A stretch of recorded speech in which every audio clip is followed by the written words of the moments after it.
Was blind, but now I see.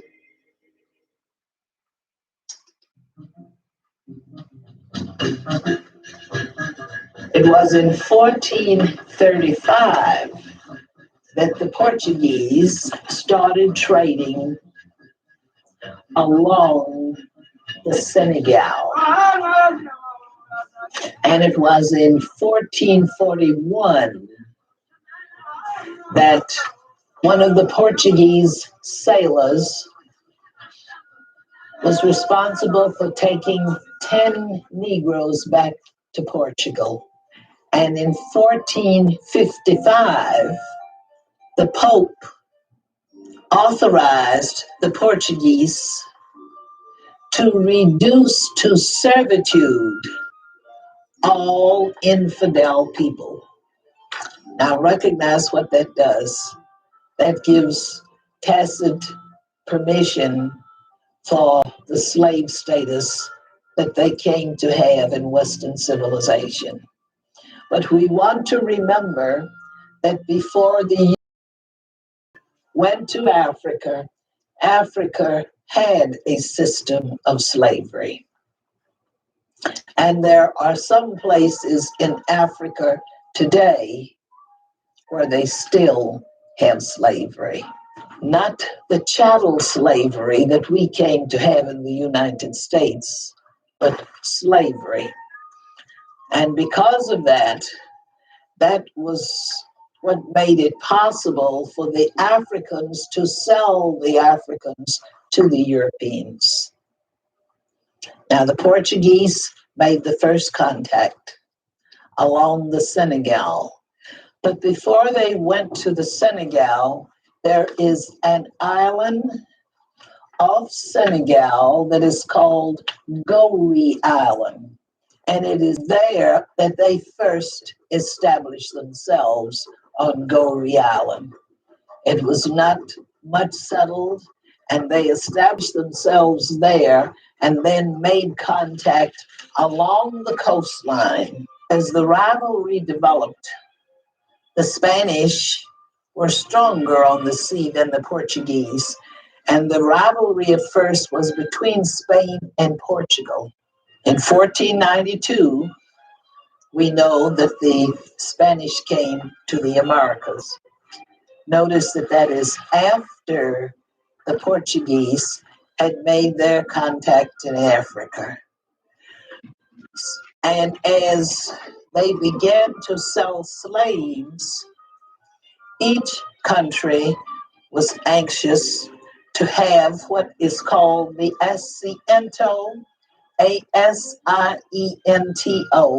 which is the contract or the agreement to supply slaves.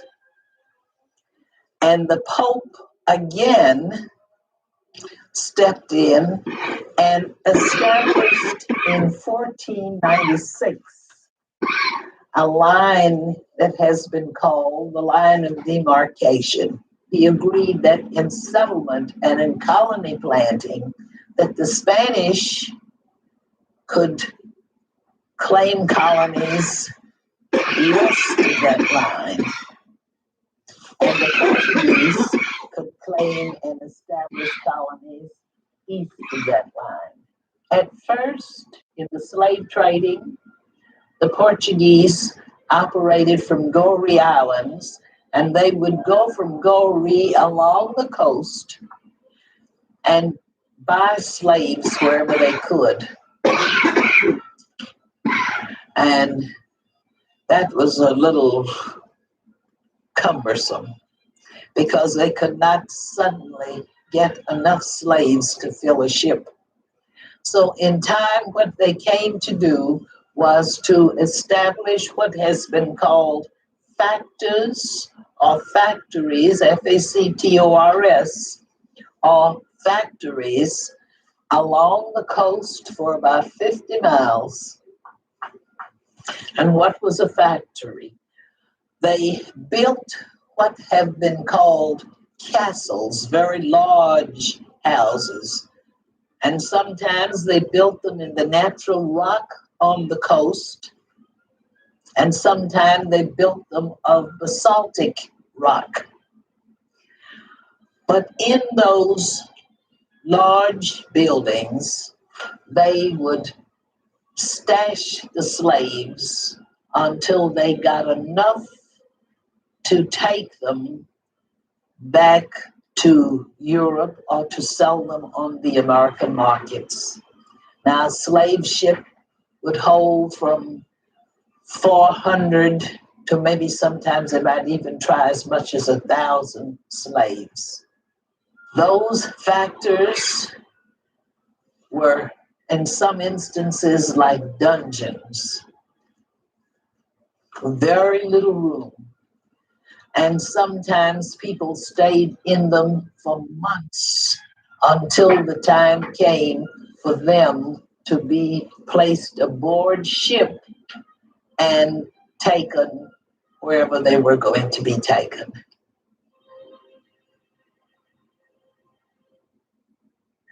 As the Portuguese trade grew, then she began to have contenders, the English, the Americans. Portugal at one time lost the Goree Island, and she lost it at first to the Dutch. Now, when we look at the period of slave trading, if you notice then, if we move from 1441 to perhaps, let us say, 1888, that's about 400 years. And in that period of time, Goree at one time belonged to the Dutch, and then it went back to the Portuguese, then it belonged to the Dutch. But the French finally acquired Goree Island, and they kept Goree and Senegal for more than 2 centuries. This was one of the places from which the South Carolina planters wanted to get their slaves, because these people were among the people who knew about rice culture. The Arabs in North Africa in time became great slave traders. The Europeans confined their trade along the west coast of Africa, but the Arabs brought people from the eastern part of Africa across the continent in coffles.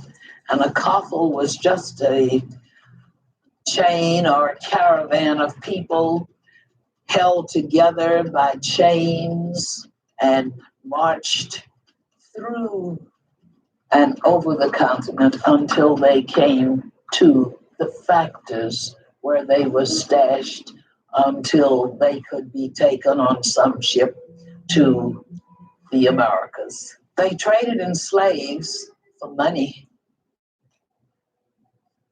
And they found that the Africans had a custom of enslaving their captives, their war captives, and they would sell these. So at first, that's what the Portuguese picked up. But then in time, what they came to do was to foment wars between the African peoples.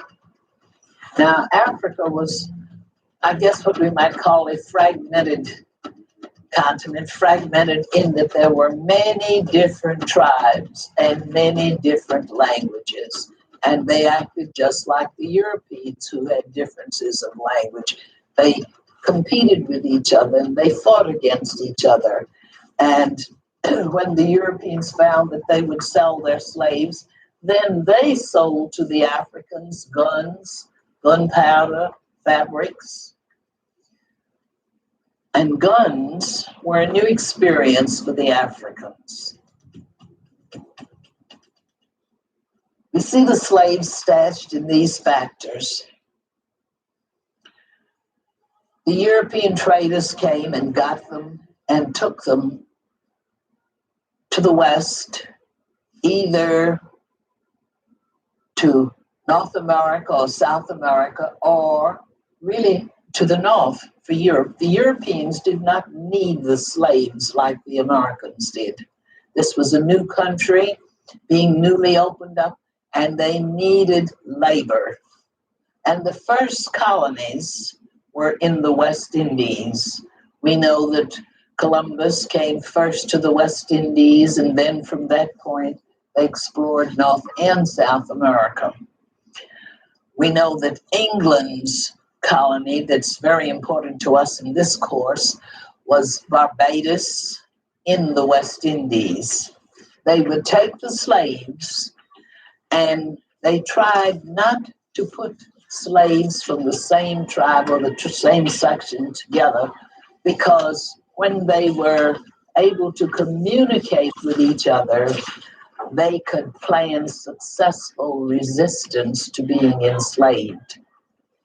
So they mixed them up and took them to the West Indies. When they took them to the West Indies, then they did what they call seasoning in the islands. And what they did at that time in the islands was to put them with other people with whom they could not communicate, and they became slaves. Now, in many instances in the English colonies, at first the slaves worked with the indentured servants. Then, after they were seasoned in the islands and knew what their place would be, then they felt free to move them to the American markets.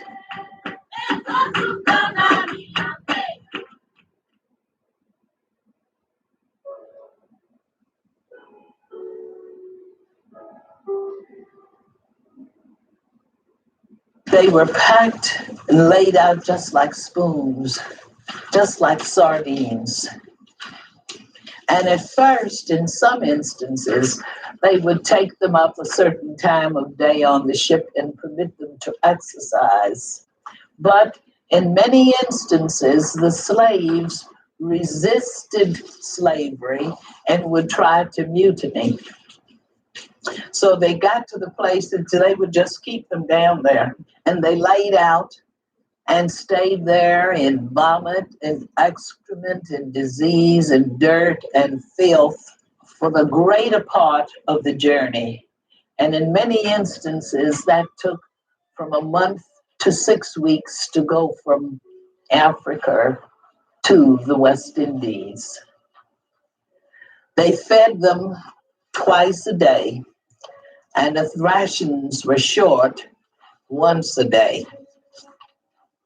There were instances of slaves who, when brought on deck for exercise, rather than commit themselves to a life of slavery, they would jump overboard.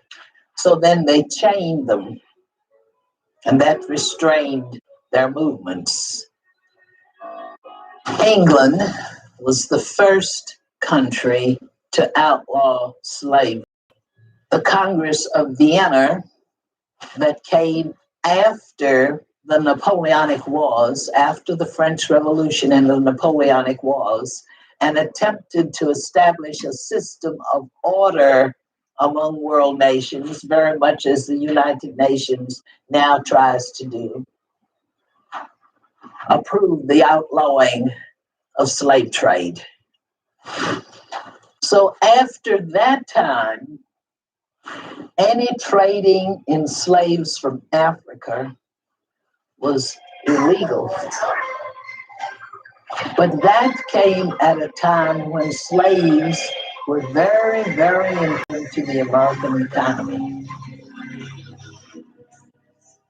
After slavery was outlawed, there was black market trading of slaves. And the English arrogated to themselves the responsibility of policing the high seas to make sure there was no slave trading. But the ships when and if they saw an English ship coming into sight, they would pull the slaves up out of the hold of the ship and just march them all over the side of the ship. And then when the English came on board to investigate,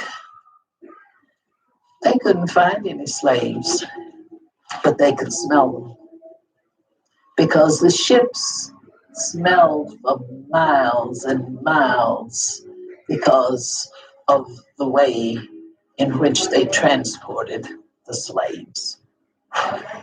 Charleston, South Carolina became one of the largest slave trading seaports in the United States, and certainly the largest in the South. And what they would do with their slaves, they didn't bring them directly into the Charleston port. They took them to Sullivan's Island. And Sullivan's Island became a kind of Ellis Island for Negroes coming into the United States. And then they would take them off the ship and wash them up, clean them up, examine them. They didn't want to bring any disease.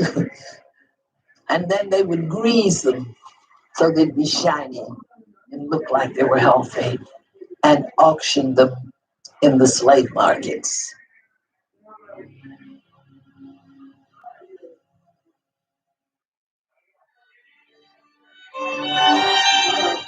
The Englishmen in Georgetown got hold of rice by an accident. And when they got hold of it, they didn't know what to do with it. But with the help of the slaves that they had, they found out that it could be cultivated and produced, and money could be made. And that's when the cultivation of rice in Georgetown was turned entirely over to the slave. Slave driver was assigned attached to every slave working on the plantation every morning. And it was supposed to be a task that was hard enough. It would take that slave 9 hours to complete.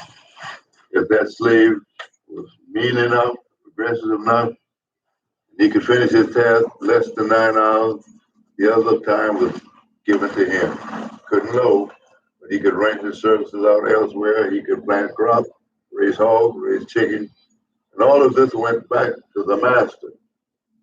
So rice cultivation became important to the master and important to the slave, because with the process of cultivation, the task system that was used, and a lot of times gave the slaves some off time that they could use for themselves. Not that they could make a whole lot of money as the master made, but so that they could use it for themselves. They could plant crops, raise hogs, and then they could rent their services out to other plantations. St. George Parish was the Negro who owned 7 slaves and a family of 9, all between 55 and 100 years old. Aiken Thomas also had owned 7 slaves. It's a family of 15, all between 55 and 100. Those were 55 and 100 cannot be field hands.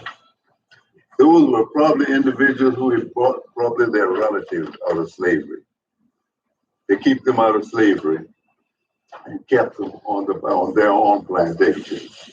So there were Negroes in Georgetown who owned slaves. Joseph Rainey's father ran a barber shop with a slave in Georgetown.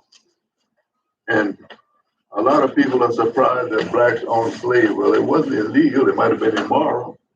But in those days, you didn't hire people, you bought them. And everybody bought slaves and put them to work. All slaves were assigned one task a day, and that the task was considered as much work as the meanest slave could accomplish in a 9-hour period working industriously. Oh, well, the task was based on the physical condition of the slave. As a result, you had your full task hand, your 3/4 task hand, your 1/2 task hand, and your 1/4 task hand. Very seldom will the slave work more than 10 hours in the summer. 10 hours a day. During severe weather in winter, tasks were not assigned. During heavy rain and thunder showers, slaves were dismissed from work and allowed to return home. Practically all of your slave masters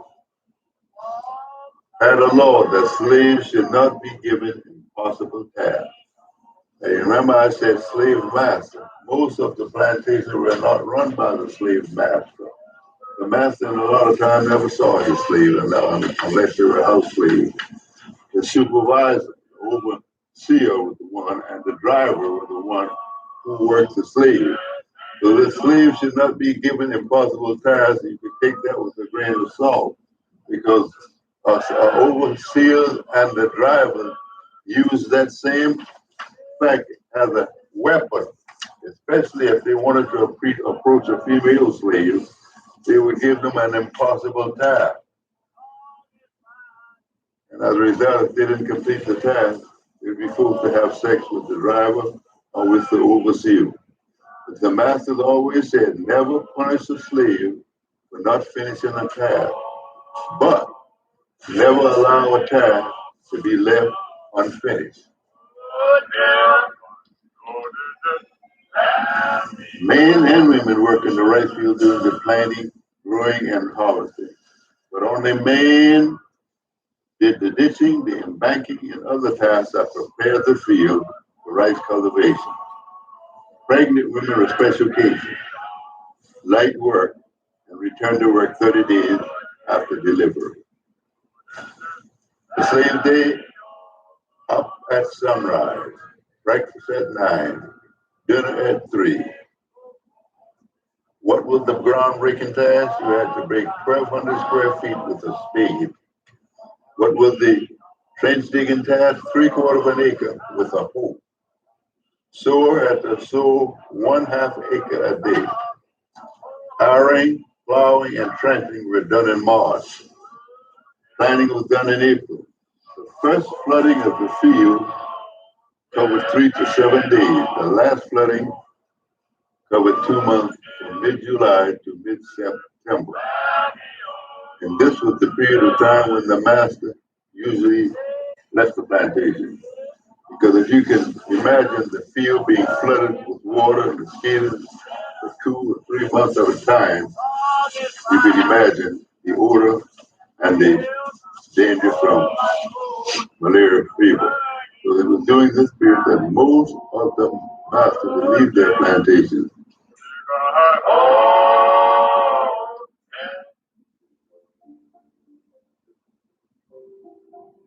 Blacks owned slaves, blacks had rice plantations. There were prominent black citizens, this in the low country, who owned slaves.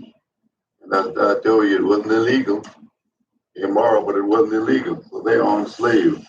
And some of the largest and most noted blacks in the low country who owned slaves were the Pandavas, the Holman, and the Collards. Let's start with the Pandavas.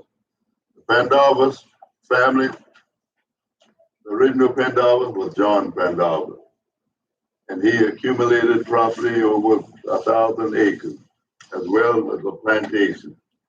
And when he died, he left it all to Joseph Pandava. Joseph Pandava took as his mistress an African slave named Parthena. But Parthena gave birth to about 3 or 4, maybe 5 kids to Joseph Pandava. The oldest was James Pandava. And Joseph Pandava made his will. He left his 1,009 acres of property to James Pandava, the oldest boy. And James Pandava, as a result, ended up owning over 113 slaves as well as 3,250 acres of land. When James Pandava decided, after growing thousands from 250,000 to 500,000 pounds of rice yearly, before his death, he left his plantation, property, his cattle, everything to his mulatto children and to his grandchildren. When he died, his grandchildren were not old enough to take charge, to take ownership of property. So he left the property in the hands of a William Eccles, a lawyer, to administer the estate until the kids became of age. This was in 1800. About 1810, when the kids became of age, and Eccles was scheduled to turn all of the property over to the youngsters, you couldn't find $1 anywhere in the records of South Carolina. Question is, what happened to them?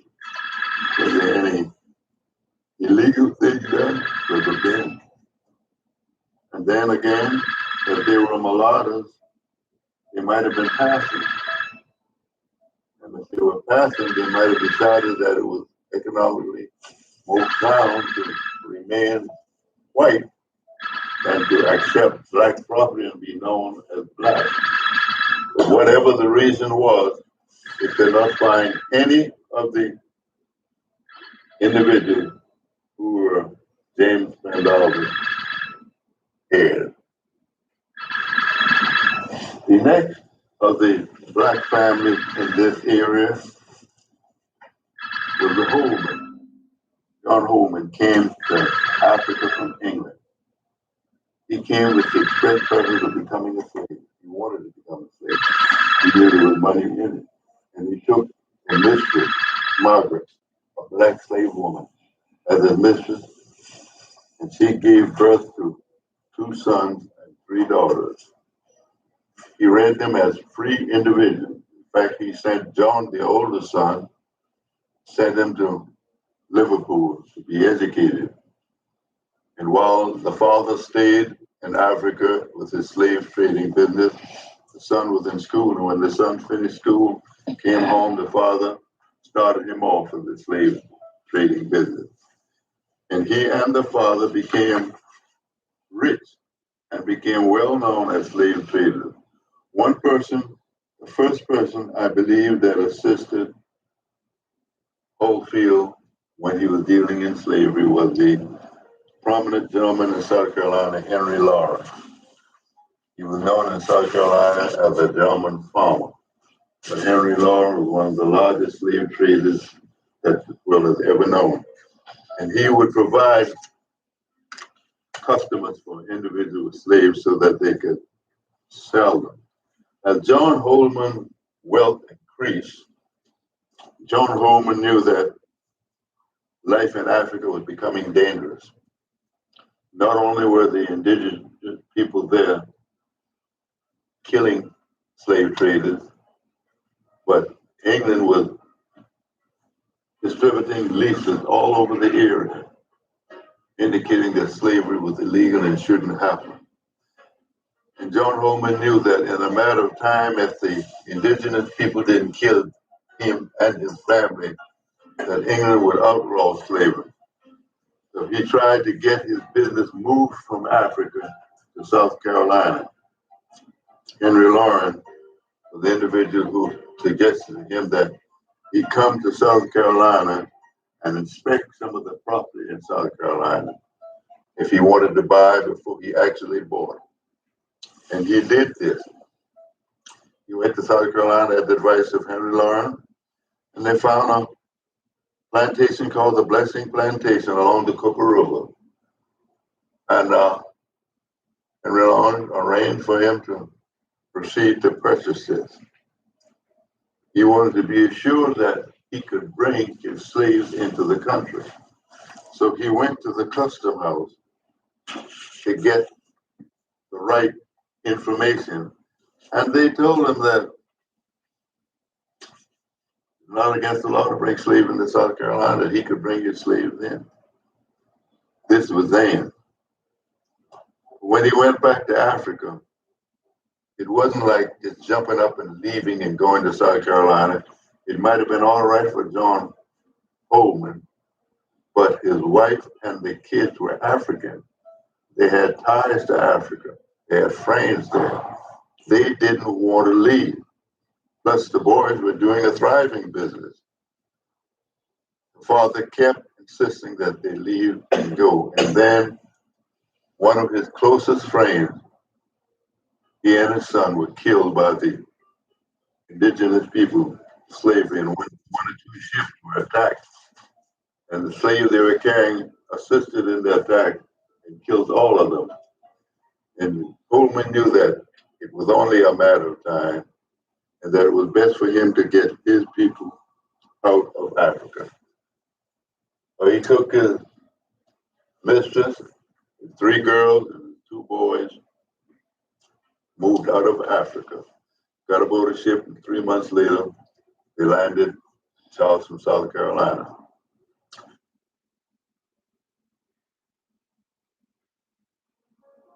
To his dismay, he was told that if you come up to shore, you'll be arrested because slaves are not allowed in South Carolina.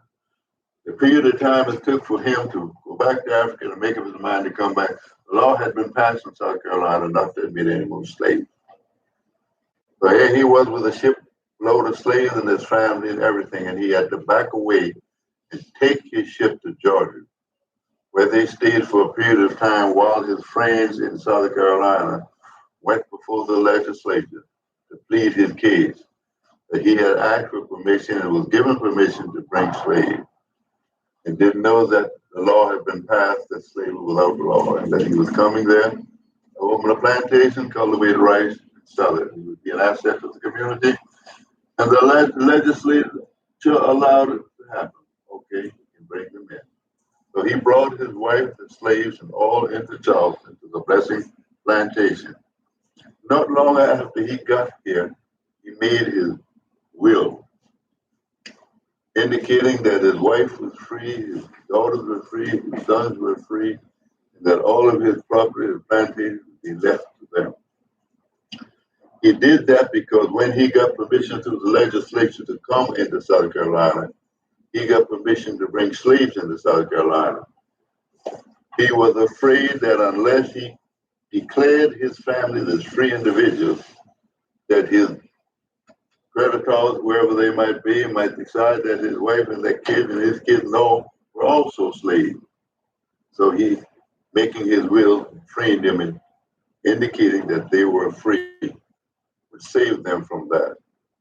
So when he died, his plantation went to plantation, and his slave went to his son, John Jr., and Samuel, and the 3 girls. And John and Samuel worked the Blessing Plantation in the Charleston area, and they were into rice. It was very successful. Then John got greedy. He didn't think that the plantation that Daddy left was large enough for what he wanted to do. So he went across the river into Georgetown County and bought a plantation. He didn't have the amount of money that was needed. He paid down, and he bought a plantation in Georgetown County. His first payment was $10,000. He paid that, and he was supposed to pay the rest off in 3 payments. But then he got homesick and wanted to go back to Africa. So he left the plantation in the hands of a lawyer, administer the plantation, collect for the rice, pay his taxes and everything, while he was in Africa. And the lawyer did this.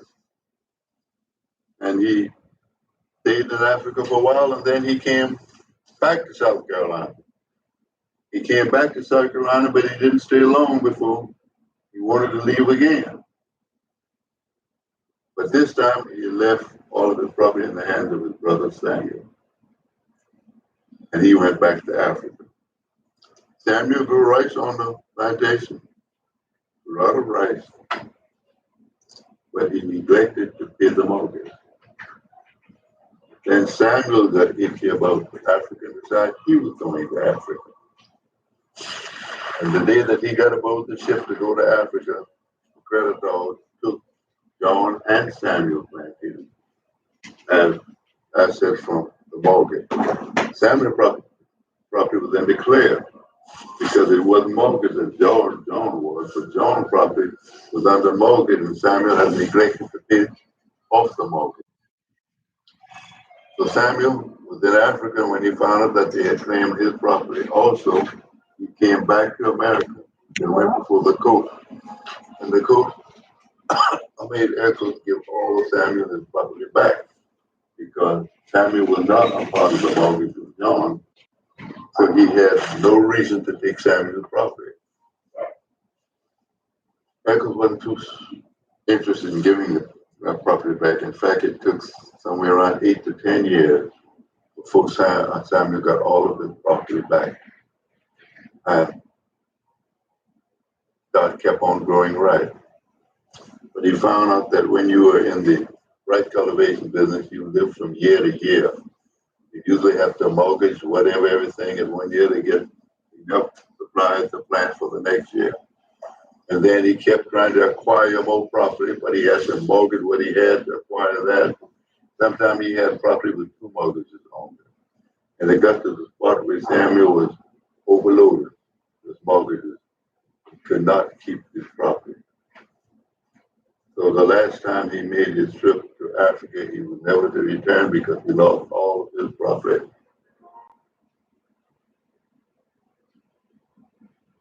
But that was not the end of the Holman's family, for there was Margaret, Esther, and another sister with 3 sisters. They, in turn, they had inherited a share of their father's will. Then they met the Collins family in Santee.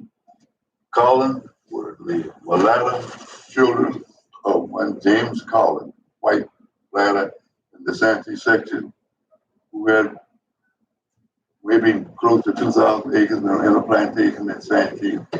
And when he died, he left all of his property and his plantation to the Collins children. Margaret married Robert Collins Jr. Elizabeth married Elias, and Esther married one of the relatives, James Anderson.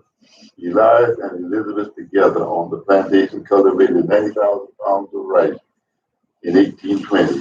And they cultivated rice year in and year out in a large amount. In 1842, Elias died and left 3/4 of his estate to his daughter, Margaret, and 1/4 to her half-brother, Robert Michael Collins. Margaret and Robert Michael Collins went into rice cultivation business, and they did well. Margaret bought a plantation for $4,050 and went into rice cultivation. She, along with her husband and Michael, grew over 250,000 pounds of rice, 150 bushels of sweet potatoes, and 100 bushels of corn in 1846.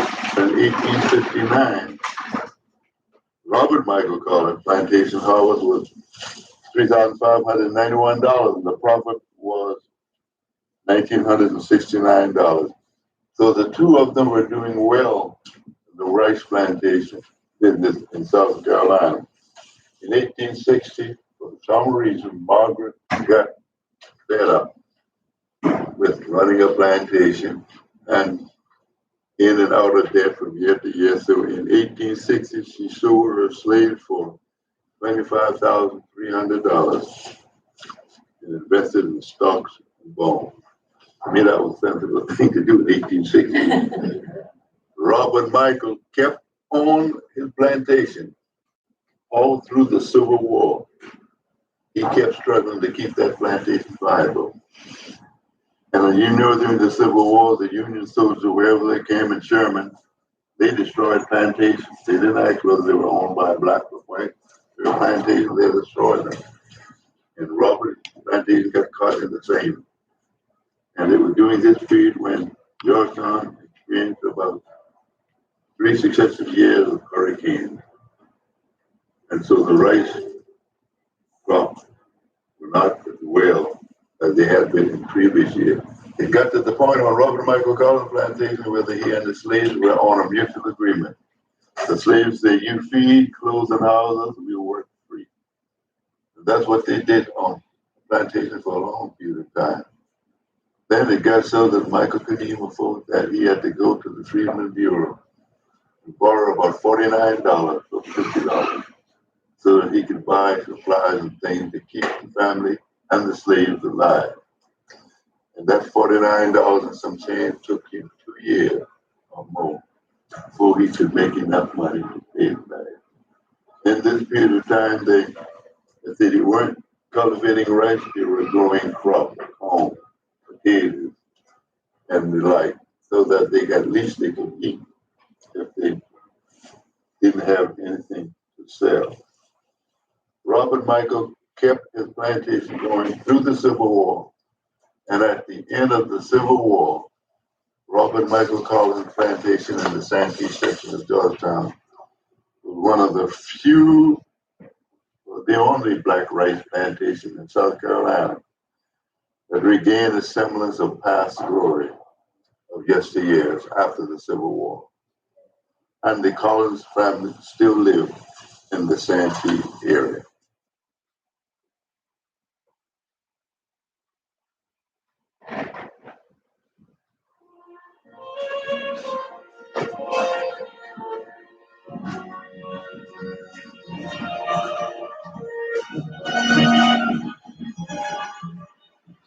At the time of the American Revolution,